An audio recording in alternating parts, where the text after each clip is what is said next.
Welcome back to Columbus for our second round here at my all-time favorite zoo. Before we begin, if you are new to this channel, please hit those like and subscribe buttons to see how I live my life here at the Columbus Zoo. The last time I was here, I showed you the elephants, red pandas, rhinos, and the tigers. But now we are heading to Heart of Africa. This beautiful region opened on May 22nd, 2014. On undeveloped land and expanded the zoo's barriers. Heart of Africa is actually one of the biggest regions here at the zoo. It acquires 20 of the zoo's massive 580 acres. As we head through the hot deserts and African savannas, we'll meet some popular animals along the way, as well as some unheard of animals that people may have not heard of before. So, without further ado, let's grab our safari gears and hop in the safari truck and let's hit the road. Heart of Africa is actually located near the reindeers and the polar bears. But as you enter the archway, our first exhibit is in view. But first, I highly recommend you take a look at this amazing bench to honor Jungle Jack Hyena. Anyway, back to the animals. This beautiful exhibit, which is designed to how animals live here in the Sahara Desert, is for Africa's drooling hoofstock, the Dromedary Camels. I'm not so sure how many camels live here in Columbus, but right now in the exhibit you might find Mo and Larry, two young camels who arrived here in Columbus earlier this spring. If you're confused which one's which, I'll help you out with that. Mo is the white colored camel, the one right behind Larry, the dark brown one, as you can see right here. Believe me, when Heart of Africa reopened for the summer of 2021, I was really amazed to see these baby camels because, well, I hardly get to see a baby camel. And, well, they were simply very adorable and funny, as you can see right here. For those of you who like jokes, well, here's a funny one. On the day I was filming, it was actually Wednesday. So, you know what that means. On Wednesday, it means hump day. So, it was hump day for the camels. As much as we want to still look at them, we have to move on, but luckily we'll be seeing them later again pretty soon. As you continue down the path, you might see these signs of tell you what projects are done in Africa with cheetahs, lions, giraffes, zebras, and much more. Continuing further down the path is our next stop. For those of you who wondered, what was it like if you want to ride a camel? Well, if you want to do it, you come right here, because for about $15 you may get the opportunity to ride on a camel, as you can see right here. I actually did it once when Heart of Africa opened about 7 years ago, and well, I'm gonna say it was actually pretty fun because I actually never rode on a camel before. And if you want to ride on a camel, I highly recommend you come here to Columbus to try it out for yourself. But as like this guy, it's time to move on once again. But like the next animals, we will come back to see the camels again pretty soon. Now we're coming up to my favorite spot here in Heart of Africa. As you're walking past the beautiful, award-winning Mapari restaurant, you come across this beautiful view. The first viewing of the massive open savanna, but this is actually a immersion exhibit. The first animal that we encountered here in this beautiful African savanna is really the true ruler of Africa, the African lions. It is unfortunate that they were not out in the open, but that is okay because they usually like to stay near the entrance of the Ajabu National Park. If we do want to view the big cats, we do need to go under the entrance to this huge glass viewing area where you get to see the open savanna and, well, the main lion exhibit, as well as a pretty creative way of how the Columbus Zoo designed the lion exhibit, as you can see right here. The Columbus Zoo is home to 5 African lions, 4 females and 1 male. First, Nyasi and Amara, 2 young females that were born here in August of 2015 along with their sister and brother, which moved to new facilities. While I was filming, I caught this female right over here. The zoo also welcomed 2 young males that were born here 2 weeks after Imara and Niasi were born, and their mother was Kazi, as you can see right here, and the 2 young females' mother is Asali, which, well, she's usually off display because she doesn't get along with the male. Speaking of the male, here he is, arriving from Buffalo of 2020, meet Rory, the zoo's new big male. And in a little bit, you'll see why Rory got his name. But anyway, he came here from Buffalo of June of 2020 to replace an elderly male that passed away. And that would be Tomo, an amazing male lion which I had the pleasure of seeing him for half of my life until he passed away in 2019. We're moving on, but not too far. Now, if you had the question riding a camel, what would happen if you took a picture of this? Yes, this is usually a good spot to take a picture of lions sitting on the plain, as you can see right here. During the summer season, the plain is actually a really good spot to see the lions because, well, lions like to sit in the shade, and the plain's wings are a good platform to sleep on. Kids can get on here and play on the plain, and, well, as you can see the lions sleeping, like Rory is doing right now. We're back outside, and we're at the last viewing of the lion exhibit, which, well, we'll be coming back here later, like the camels. Now to our next stop as we get on to this boardwalk, and, well, to our next exhibit. Like the lions, you can see the African savanna animals in the background. Welcome to the half-acre watering hole, Heart of Africa's only rotational habitat. It rotates animals like lesser flamingos, which I haven't seen them for a couple of years. The zoo also rotates with a Trumpeter Hornbill, and for the first time, a silver-cheeked hornbill. The first time I've ever seen this species. There's also the rare black-backed jackals, one of my favorites here in the watering hole, as well as the Aardvark, which I like to see him out in the open.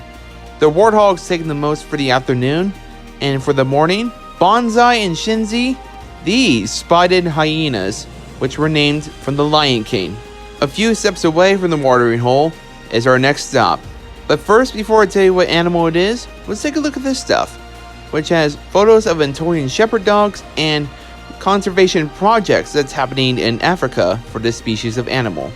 Like the lion habitat, this hut also has a glass viewing area, as you can see right here, which, well, you can see almost all over the habitat, but I prefer to go down a path just a little more and, well, have another look of the exhibit at this side. And, well, as you probably can already tell, this is for the world's fastest land animal, the African cheetah. Like the camels, the zoo is home to a lot of cheetahs. I'm gonna guess they're probably about 10. Most of them are animal ambassadors, which tells people that the cheetah needs help in the wild, because there are about 7,500 individuals left in Africa due to the hunting and habitat loss, making them Africa's most endangered big cat. Now, if you remember from the last episode, a few years ago, they used to have the cheetahs in the boardwalk tiger habitat that we now have, as well as the lions. But the cheetahs didn't really last very long over there because I don't think the cheetahs and lions get along pretty well because, well, they could have hurt each other from each exhibit. The zoo also partnered with the Wilds in Cumberland, Ohio, who also breeds the cheetah. And half of the cats that we have came from the Wilds, either if they were born there or rescued. I'm saying rescued because, well, sometimes female cheetahs don't take care of their cubs and, well, kind of be left to die. But thankfully, the staff at the Wilds and here at the Columbus Zoo are here to give the cheetah a second chance of life, which I'm very happy to hear. And, well, with the support of the dogs, the cheetahs here get a really good life here. But as you can see, the cheetahs are kind of going inside, so we all know what that means. Time to be moving on to the next stop again. Like the camels and lions, we'll be coming back to the cheetah exhibit in a bit. But cheetahs are not done just yet. On this day of the watering hole was Dave and Adrian. What people don't know, these are the world's first in vitro fertilization cubs. And another reason why the cheetahs are down here is for the... There at the bottom of the tower we have BB, one of those predators, making her entrance, spotting her prey. There she goes. There she goes around the turn, ahead on there, getting lots of speed on the straightaway. And she has caught it. Good job, BB.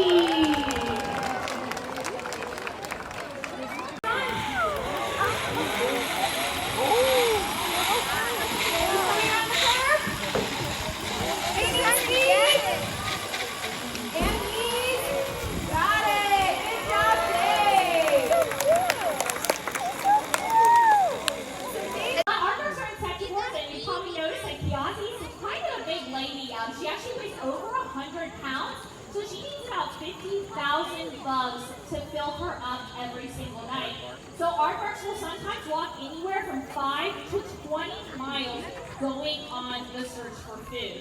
Yep, so they do cheetah runs here in the watering hole to demonstrate their speed. As well as you look at the animals in the African savanna, as you can see right here. As well as that cool aardvark encounter that I never seen before. Anyways, moving on. Now we're heading to this kind of acacia woodland to the smallest habitat here in Heart of Africa. It's actually quite nice because, well, like Asia Quest displaying the langurs, this exhibit is also displaying a primate. Actually, Africa's most common primate. But nothing on this view, so let's head into the tent. More specifically, Jungle Jack's tent, which this is actually kind of making a scene of his travels in East Africa, where the primates in this exhibit raided his tent and, well, kind of took everything from him. Anyway, the primate in here is the Vervet Monkey. When Heart of Africa opened, I was very shocked to see this primate because, well, I never seen it before. The other time I've seen this primate was in San Diego Zoo's Africa Rocks. And as you kind of see here, the exhibit makes perfect sense that the monkeys raided Jack Hanna's tent. The monkey stole his table, chair, bench, and other belongings, as you can see. One reason because the Vervet Monkey is the raccoon of Africa. Like the raccoon, the Vervet Monkey can steal a lot of stuff, including wallets, jewelry, food, and, well, personal belongings that you really need in your life. And once the monkey takes it, good luck catching it, because they'll be climbing up in a tree and there's probably no way to catch them. Even though the Vervet Monkey is good at stealing stuff, they, well, sometimes won't get away. Because, well, the Vervet Monkey's predators, such as martial eagles, batlore eagles, lions, and African leopards are just a few predators that would hunt the Vervet Monkey. Here in Columbus, the zoo is home to 5 Vervet Monkeys currently. I believe 1 male and 4 females, which, well, have breed sometime back in the past, but I think as I heard of, probably 3 baby monkeys were born here in Columbus. Which doesn't seem a whole lot, but it's actually still pretty good for the Vervet Monkeys. Even though their population is, well, still really good in the wild. And as you can see, this guy seems to know how to entertain us. One time, I actually did see one of the monkeys who had a plastic bottle cap covering her face like she was shy and didn't want to reveal herself to anyone else. And she did that for a couple minutes until she let go of the cap and she moved on, continuing her monkey business. Anyway, it's now time to move on, and we'll let the Vervet Monkeys do their monkey business, as, well, they can just eat bananas and sleep in the trees. We are now at the very end of the Jabu National Park, to also one of my best viewings of the African savanna. The savanna covers 10 acres of Heart of Africa. That's half of the region. Anyway, the animals in here is the saddle-billed stork, which they're mostly hiding, but not really hiding, is the East African gray-crowned cranes. My all-time favorite bird of the region, because of the feather colors, but also the funny common ostrich, which they also could be found in the watering hole in the later evening. Now for the mammals, the Thompson's gazelle, the most common gazelle in East Africa and, well, probably the most common gazelle in America. They also share with the slandered horned gazelle, one of the world's rarest gazelles and one of the most endangered. Same goes for the Audra or Dama gazelle, that's a tough survivor native of the Sahara Desert. Now to the big guys. First up, the greater kudu, the antelope with the world's largest horns, but also the common wildebeest, an animal that migrates in millions, but that also goes to the plains or Grant's zebra, the smallest of the 7 plains subspecies of zebra, but they're dwarfed by the reticulated giraffes, the most common giraffe in zoos, but my favorite of the savannah, the taller Maasai giraffe, the tallest land animal of the world. If you're on the railing, you may notice these signs of animals that we may have just passed from the watering hole and the lion exhibits. Because, well, like I said, they're both immersion exhibits for the lions and the watering hole. So they're pretty much all connected. But anyway, up here is the shamba, where you can feed the giraffes. And for $3 for 3 pieces of lettuce, you might be able to do this. Just keep debating that number. The reason it's hard to tell is because of hybridization, so they can't really tell what's a distinct species and what is just a hybrid between others. Good job.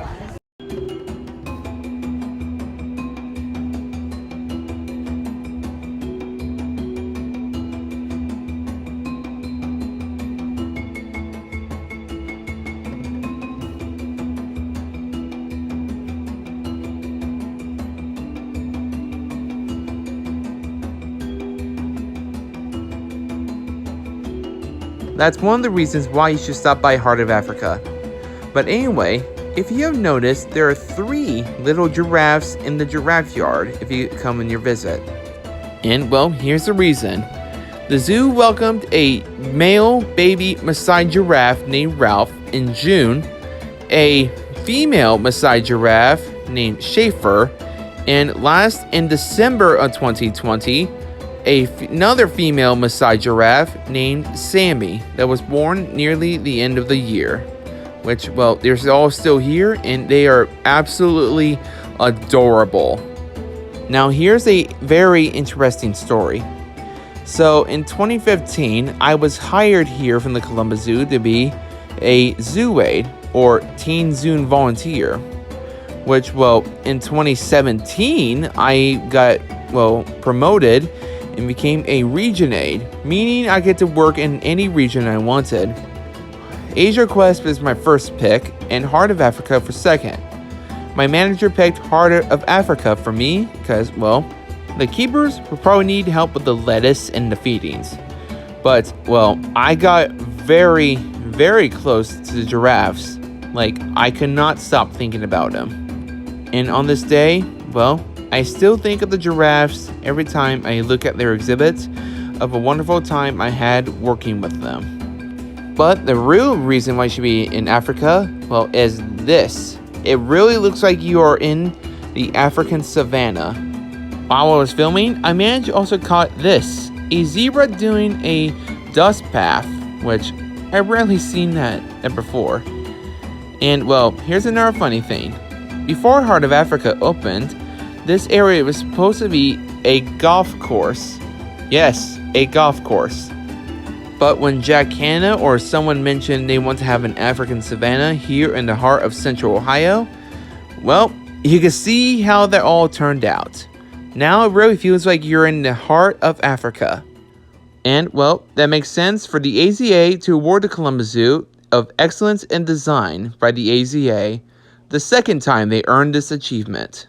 Now, before we move on, have you ever seen this before here in Heart of Africa?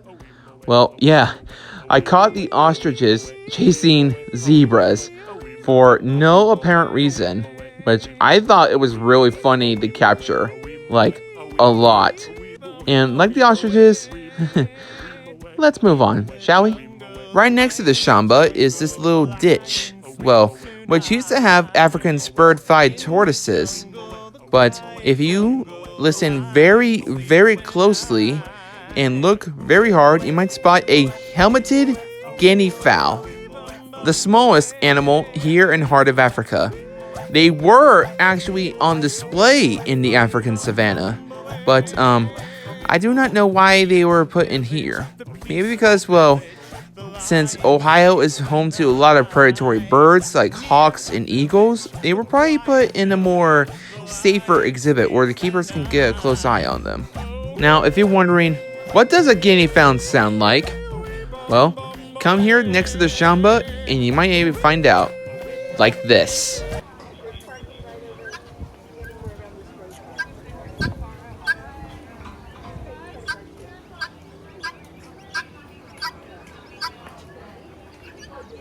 Believe it or not, farmers in East Africa and the United States use guinea fowls for alarm systems for, well, until predators come out. And speaking of predators, we're back at the cheetah exhibit. There were no cheetahs at that viewing at the time, but we'll be seeing Africa's largest predator in a bit. We're back now at the watering hole. As you can see here, there was still nothing, but I still managed to catch some of the giraffes and kudus, as you can see right here. Just, well, obviously keeping on the lookout. Going further down the path, passing the hut with the glass viewing of the cheetah exhibit, we're now back at the first side of the watering hole, which, again, nothing on this day, but again, still caught some of the reticulated and Maasai giraffes peeking over the watering hole and, of course, feeding on the trees. Now we're back at the lion exhibit, which the only lions I saw this time was two of the females. Imara, which is the one that's standing up, and Kazi, the one that's laying down. Imara and Niasi, the two young females, are about 6 years old. Kazi is about 14 or 15 years old. Asali, 16 years old. And Rory, 5 years old. In terms of size for lion exhibits across America, Columbus is ranked 4th of the largest lion habitat here in America, which is quite large for lions, which makes sense. As we make our way back to the main entrance of the Ajabu National Park, we're back to the main glass viewings for the lions. And now I'm going to show you how Rory got his name.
El otro, mira, mira. Ella es hembra. Ajá.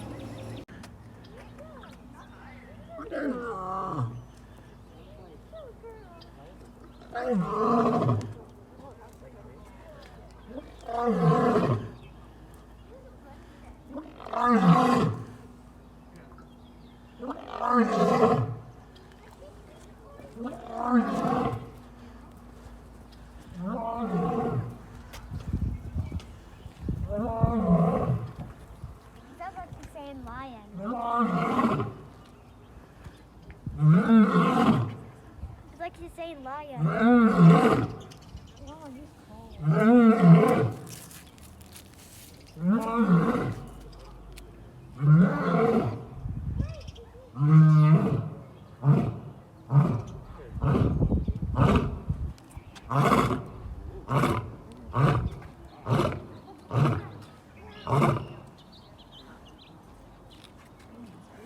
Someone's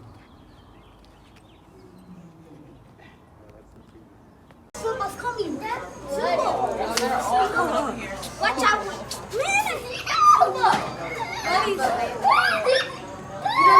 Su novia creo que su novia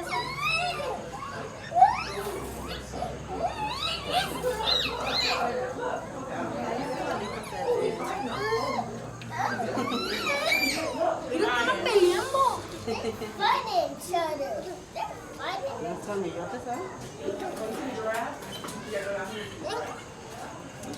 Nice, Nimble. Oh my gosh.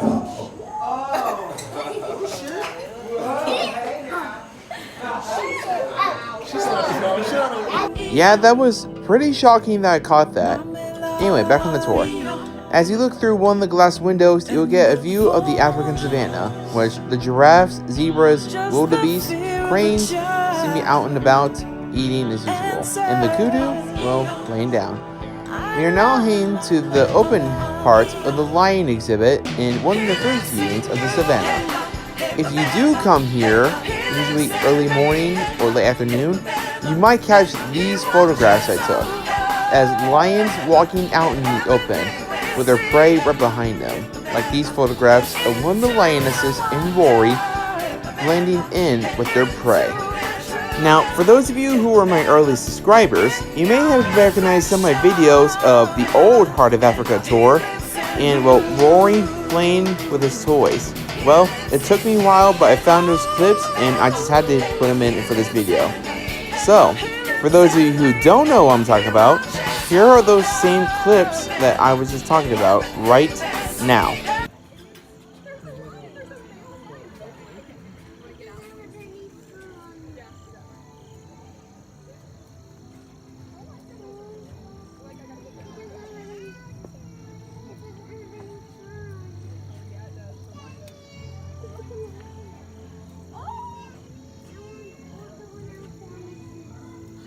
You guys look, look.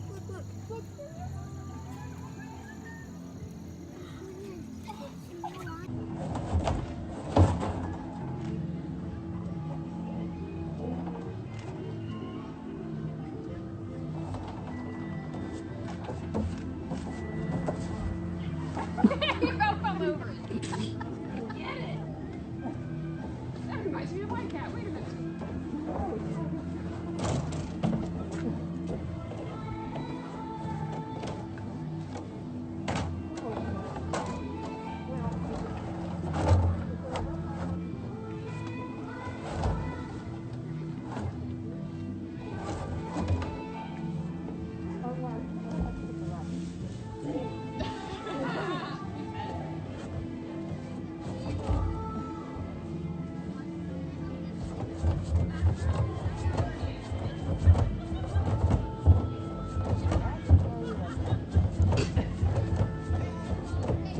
Yeah, I got pretty lucky with those shots as well. But now it's time to say goodbye to the lions, unfortunately, and the African Savannah. Now it's time to backtrack where we were at the beginning of the episode, passing the Mapari restaurant and the gift shop right here, as well as the camel rides that I was talking about earlier. If you do go to the gift shop that we just passed, I highly recommend you grab something. Either sunglasses, a cool shirt, a plushie, whatever you want. I highly recommend it because, well, it has a really cool African stuff that you've probably never seen before. Anyway, we're at the beginning of our tour with the camels once again, playing as usual. Still, we gotta give Larry and Mo some credit because without them, they wouldn't be having a great start through our African tour without them. And for those of you who still going through this long journey through Africa, well, Asante Sana, thank you very much for watching this amazing African adventure. Heart of Africa, my second favorite region here at the zoo, is obviously a must-see region here. Though Asia Quest is my first, Heart of Africa still has to get some credit, with roaring lions, cheetahs running, playful monkeys, and obviously doing camel rides and feeding giraffes. These are some of the must things you must do here in the Columbus Zoo's heart of Africa. The next time we'll be here at the Columbus Zoo, we are staying in Africa, but next time in the rainforest section. So, stay tuned, like and subscribe, and as always, thank you for watching.